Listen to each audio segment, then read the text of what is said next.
नमस्कार मैत्रिणींनो, श्री स्वामी समर्थ. तर आज आहे लक्ष्मीपूजन. तर लक्ष्मीपूजन दिवशीचा हा व्हिडिओ मी बनवलेला आहे. स्वामींना इथं अंघोळ घालण्याची तयारी चालू होती. मी पाणी काढून त्यामध्ये थोडीशी फुलं घातलेली आहेत, पाणी कोमट केलेलं आहे आणि आसनाला आपण गुलाबी रंगाचं नवीन वस्त्र घातलेलं आहे आणि त्याच रंगाचं उपरणंसुद्धा स्वामींनाच घातलं जाईल.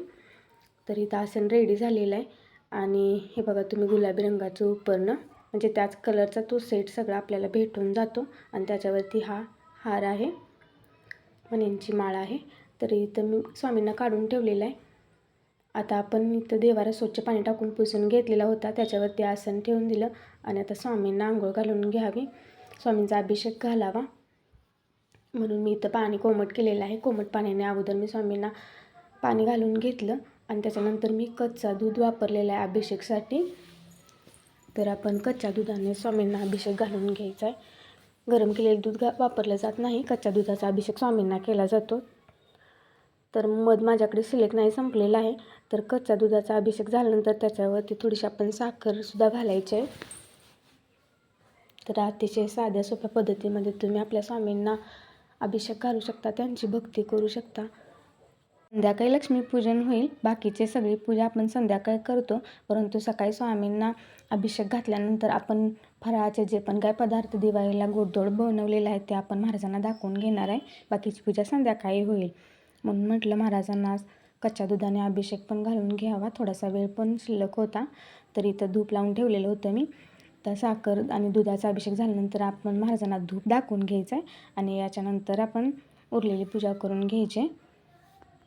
परत थोडंसं पाणी घालून महाराजांना अभिषेक घालून घ्यायचा आहे आणि स्वच्छ टॉवेलने पुसून घ्यायचा आहे आणि याच्यानंतरच त्यांना वस्त्रे घालायची आहेत. तुम्ही जशी पण साधी सोपी पूजा कराल तशी महाराजांना मान्य असते, फक्त ती मनापासून करावी लागते. आणि जी पण कोण स्वामी भक्त असतात त्यांना स्वामी सेवेचं हे एक प्रकारचं वेड लागलेलं असतं. त्यांना ती सवयच लागलेली असते की जर आपल्या घरात मूर्ती असेल किंवा फोटो जरी असेल तर आपल्याला ती रोजचं आपल्याला पूजण्याची सवय लागलेली असते. पूजा करता करता मला महाराजांना एवढंच मागणं आहे की ह्या वर्षीची दिवाळी मला सुखसमृद्धीची असण्यापेक्षासुद्धा आरोग्याची असू दे, कारण गेली बरेच 4 महिने मी खूप जास्त आजारी होते. तर महाराजांच्या कृपेने मी लवकरच बरी पण झाले. म्हणून आरोग्य खूप महत्त्वाचं आहे. ज्यावेळेस आपण खूप जास्त आजारी असतो त्यावेळेस आपल्याला समजतं की पैसा आणि बाकीच्या सुखसोयीनंतर परंतु आपलं आरोग्य खूप महत्त्वाचं आहे.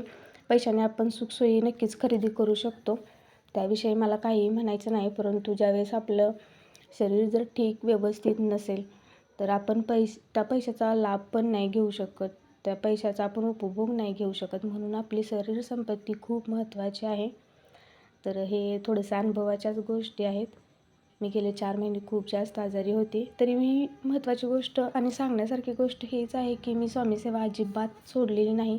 माझ्या आजारपणातून जेवढं पण मला शक्य होतं त्या पद्धतीने मी स्वामींची सेवा करत राहिले.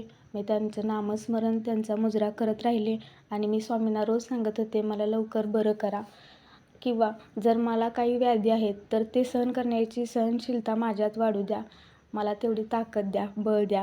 आणि मी एक दिवस लवकर ठीक झाले. तर शारीरिक व्याधी ह्या आपल्या गोष्टी आहेत, परंतु कुठेतरी श्रद्धा असणं ही सुद्धा खूप चांगली गोष्ट आहे. तर इथं आपली स्वामींची पूजा पूर्ण झालेली आहे. मी आरती पण करून घेतलेली आहे आणि स्वामींना फराळाचा नैवेद्य दाखवून घेतलेला आहे आणि लक्ष्मीपूजनाची बाकीची तयारी मी संध्याकाळी करणार आहे. आज लक्ष्मीपूजनचा महत्त्वाचा दिवस असल्यामुळे खूप गोष्टी आणि खूप कामे राहून गेलेली आहेत, ती सगळी मी आवरून घेतली आणि 4-5 वाजता परत स्वामींना मी आरती धूप लावून घेतलं, छोटासा हार पण करून घेतला. इथे संध्याकाळी 7:30 वाजता रांगोळी आणि शॉपच्या बाहेर थोडीशी रोषणाई पण केलेली होती, लाईटिंग लावलेली होती आणि खूप सुंदर अशी रांगोळीसुद्धा काढलेली होती. अशी साधी सोपी माझी लक्ष्मीपूजनाच्या दिवसाची ही तयारी होती. तुम्हाला हा व्हिडिओ कसा वाटला मला कमेंटमध्ये नक्की सांगा. व्हिडिओ पूर्ण बघितल्याबद्दल खूप आभार आणि जाता जाता चॅनलला नक्की सबस्क्राईब करा, म्हणजे बाकीचे व्हिडिओ तुमच्यापर्यंत पोहोचत राहतील. तर तुमची दिवाळी कशी गेली हे सुद्धा मला कमेंटद्वारे कळवा. पुढची दिवाळी सगळ्यांसाठी भरभराटीची, यशाची आणि आरोग्याची येवो एवढी स्वामींना प्रार्थना.